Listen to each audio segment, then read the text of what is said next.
G'day and welcome to Follow the Money, the Australia Institute's podcast demystifying the big economic issues in Australia and putting them in plain English.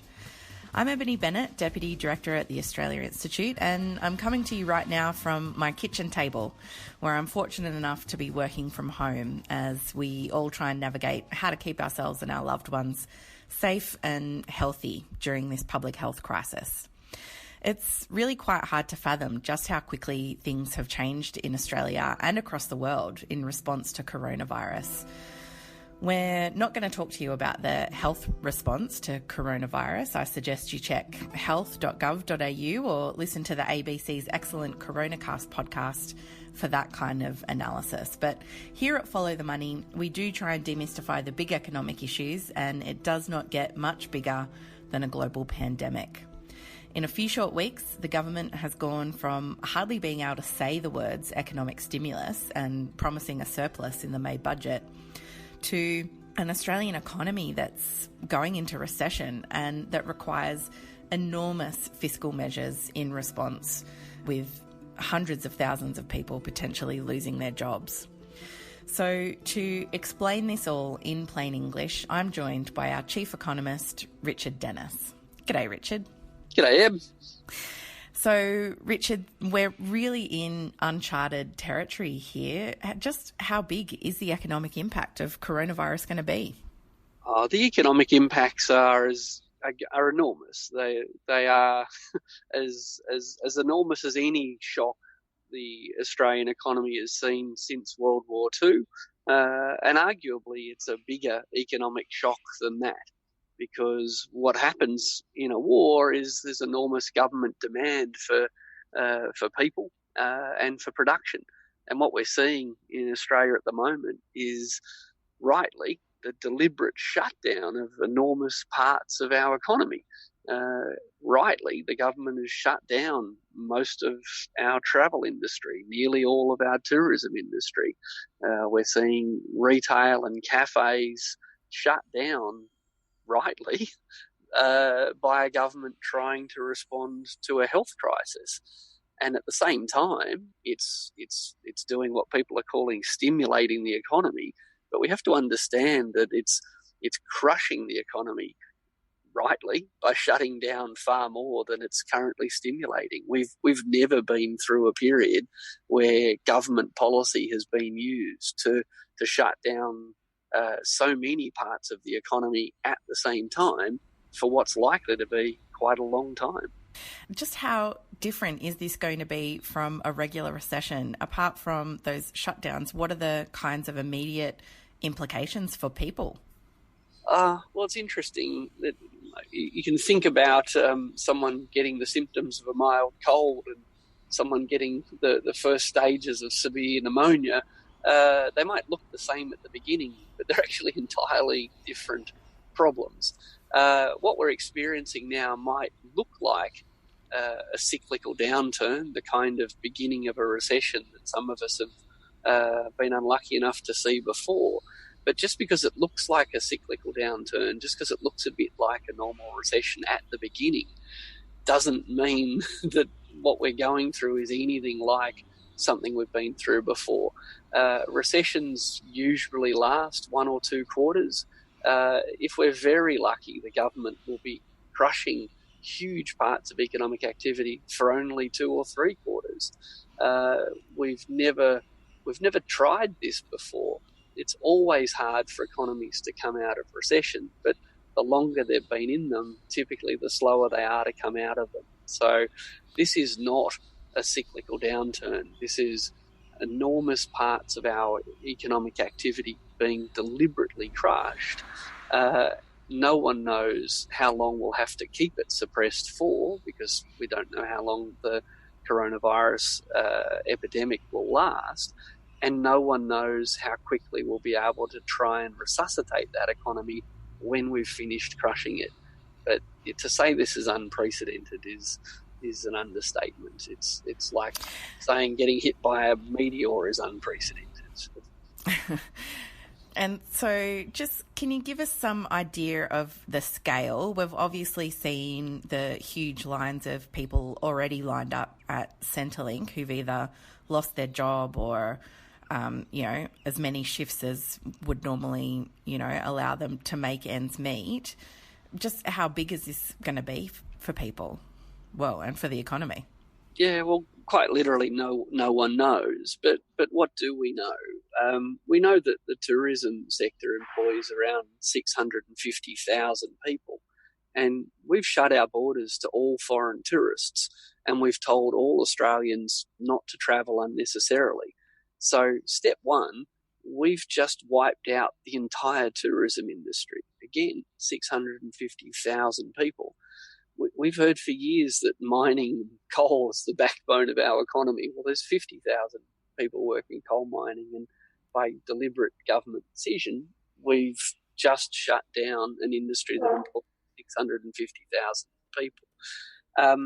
The university sector relies incredibly on foreign students.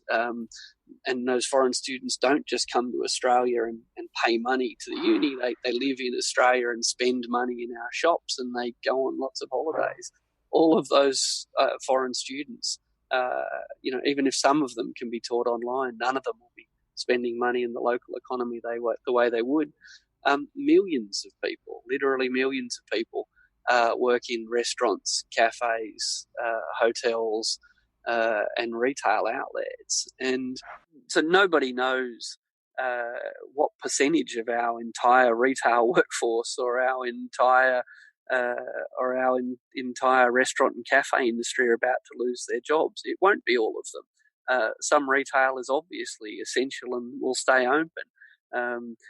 People can buy takeaway coffees, but they can't sit in the cafe and eat a sandwich. So not everyone in those sectors is going to lose their job, but a lot of them are. And we could be looking at easily having more than 1 million people unemployed in the next couple of months, and potentially it could rise well above that.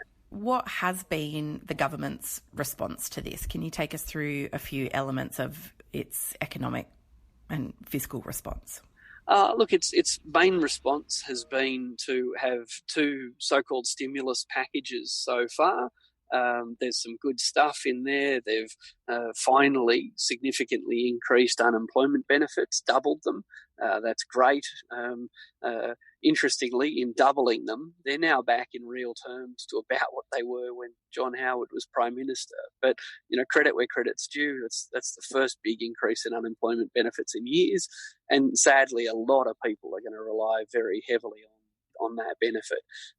We've had 2 rounds of $750 checks being sent out to different groups of people, mainly lower income people on benefits.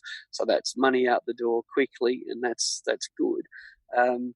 The government has come up with a range of supports, particularly for small business, effectively grants paid to business through the income tax system.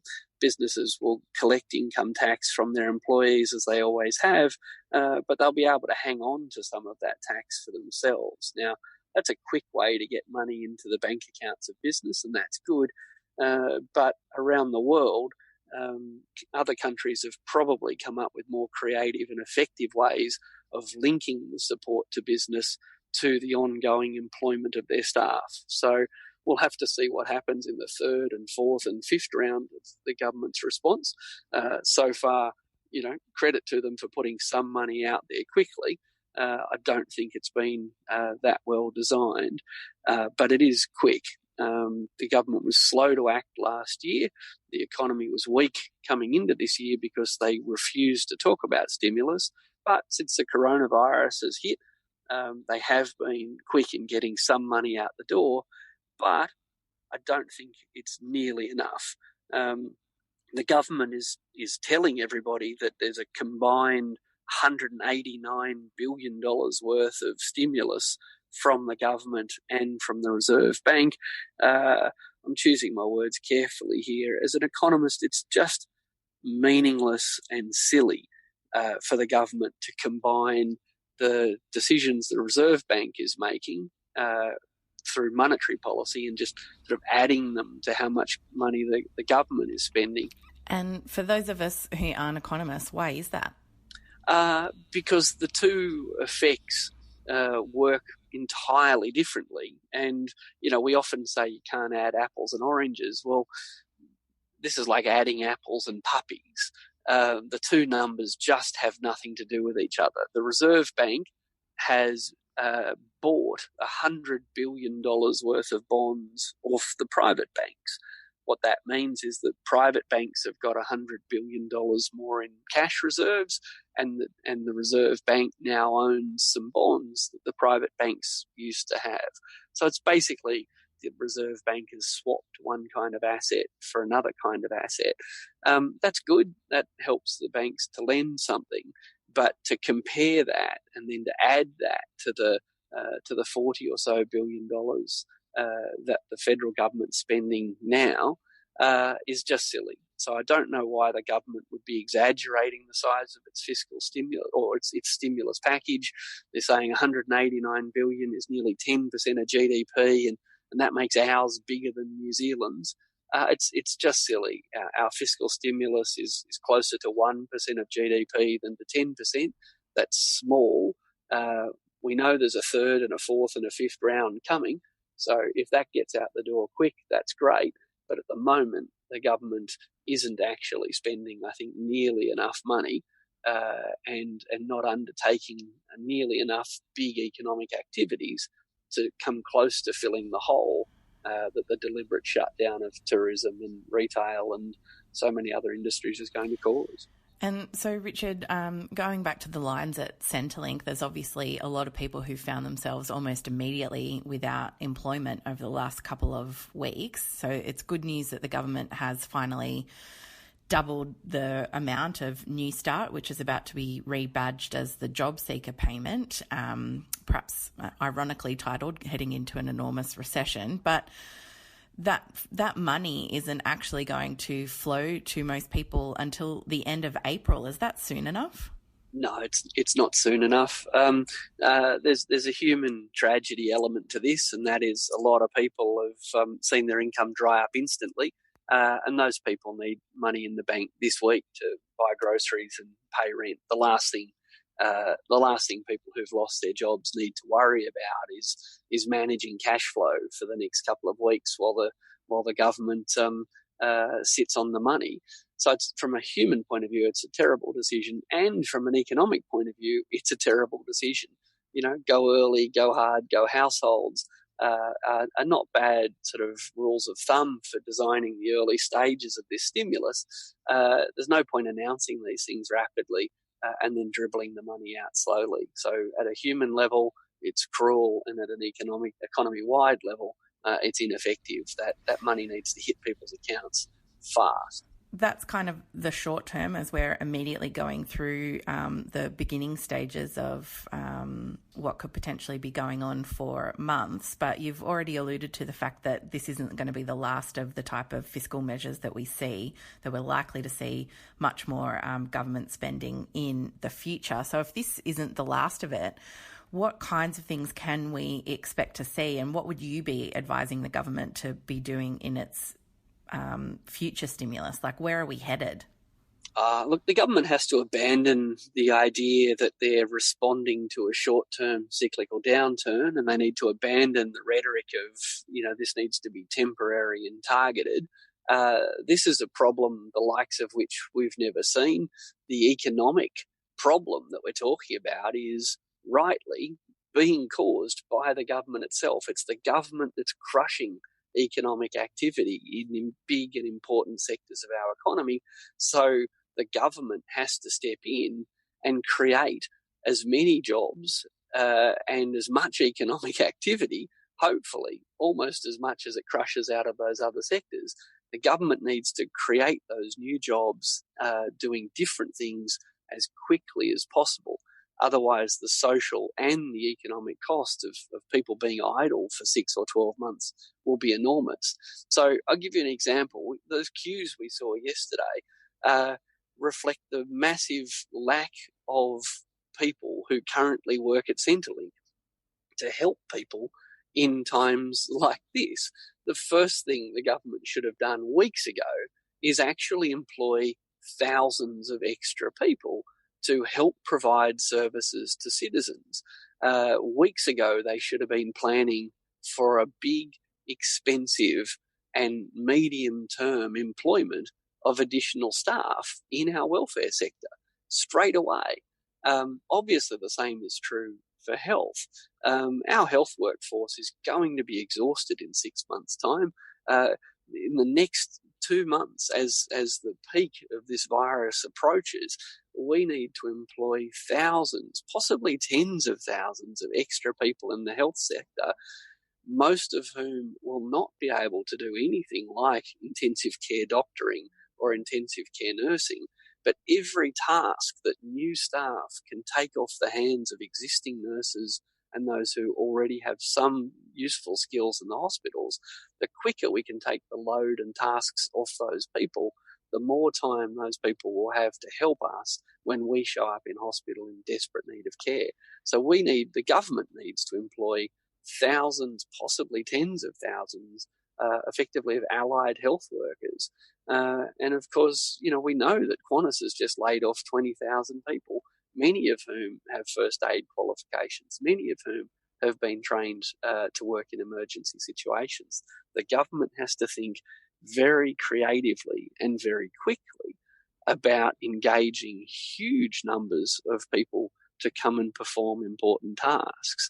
Now, leaving aside the obvious with the health and welfare, at the other level, work for so many people is going to dry up. The government can create demand for that work overnight. The government should literally...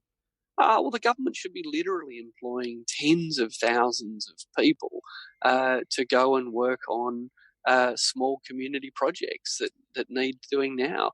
All these schools that are shut down can do with a coat of paint and some new carpet.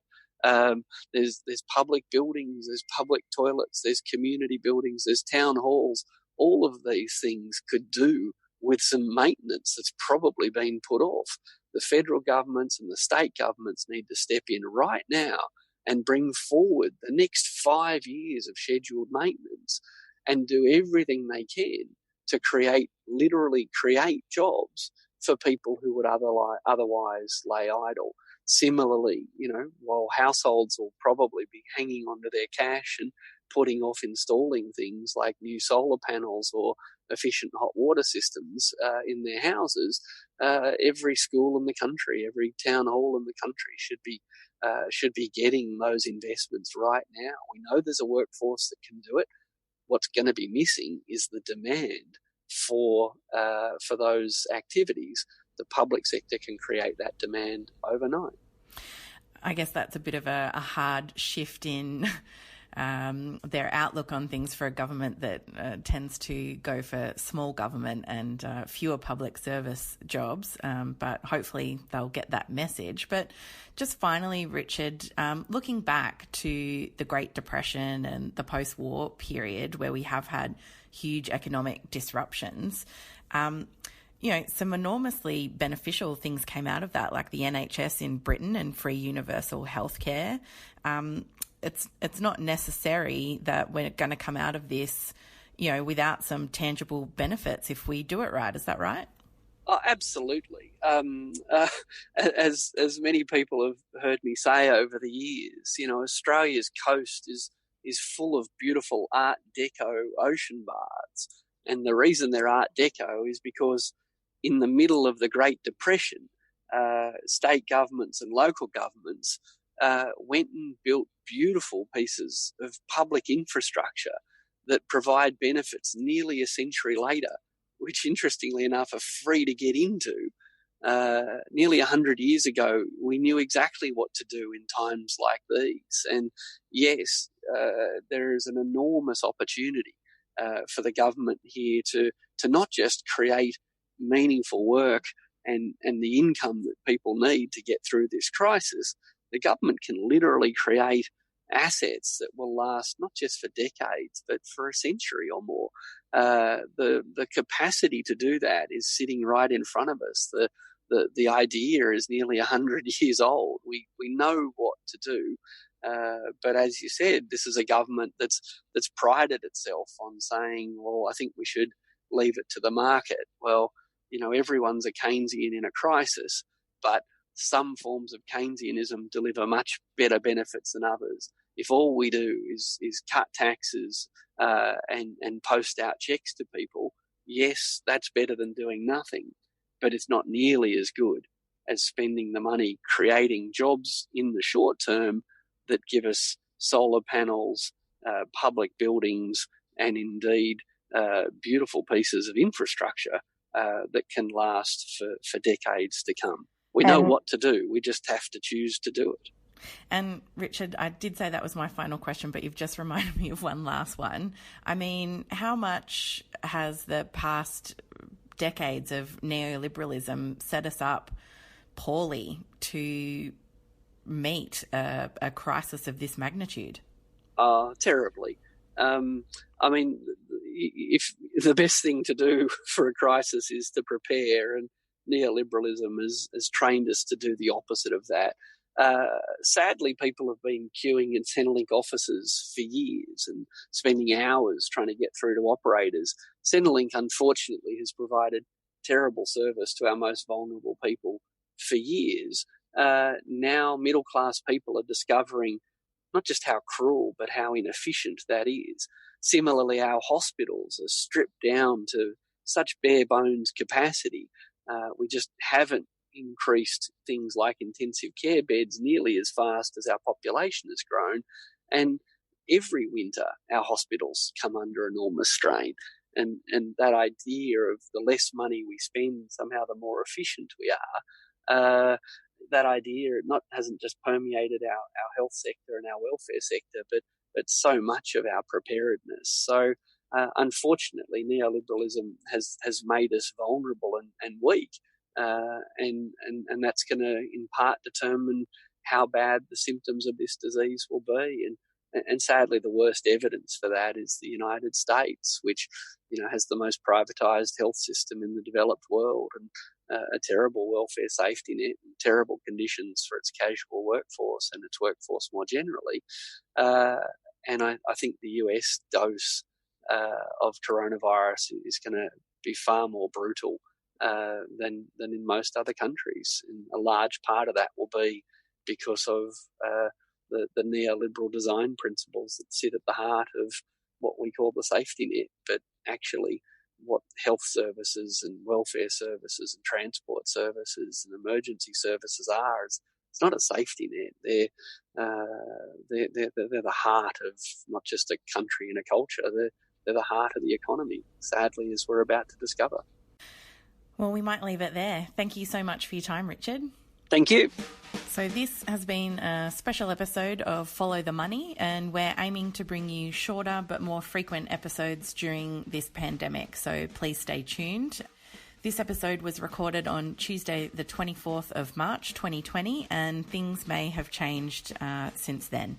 You can visit tai.org.au for the Australia Institute's latest research. We're on Twitter at the Oz Institute with an AUS. My Twitter handle is Ebony_Bennett with a N_T, and you can find Richard on Twitter at RDNS_TAI. This episode was produced by Jennifer Macey. Our theme music is by Jonathan McFeat from Pulse and Thrum, and you can find more of his music at pulseandthrum.com. Please wash your hands regularly, stay safe and isolated if you can, and thanks for listening.